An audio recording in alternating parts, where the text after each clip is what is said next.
სუსის შენობაში მკაფიოდ მითხრეს ან ახლა შენს ცოლს დავიჭერთ, ან სხვა დაკავებულებს ამხელ ძალადობაში. ეს განცხადება ბაჩო ახალაიამ საქალაქო სასამართლოში მიმდინარე სხდომაზე გააკეთა. მან პროცესის საჯაროობა მოითხოვა, თუმცა მოსამართლემ პროკურატურის მოთხოვნით სხდომა დახურა. დარბაზი დაატოვებინეს ანინა და რეიშულსაც. პროტესტის ნიშნად სხდომა დატოვა ახალაიამაც. მას აღკვეთის ღონისძიების სახით პატიმრობა შეეფარდა. ამერიკის შეერთებული შტატები უკრაინას 15 წლიან უსაფრთხოების გარანტიებს თავაზობს, აცხადებს ზელენსკი ტრამპთან შეხვედრამდე ერთი დღით ადრე.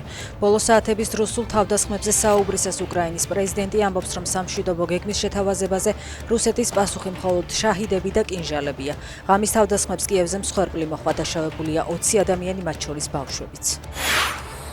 წარმატებული აღმოჩნდა უკრაინული დრონების დარტყმები რუსულ სამიზნეებზე, რომლებიც ოკუპირებულ ტერიტორიებზე მდებარეობს. უპილოტო სისტემების ძალებმა დონეცკის რეგიონში რუსების სამეთაურო პუნქტი და სამხედრო საწყობები დაბომბეს. ანექსირებულ ყირიმში კი რადარის სადგური და რუსეთის შავი ზღვის ფლოტის სადესანტო ნავების განლაგების ადგილი.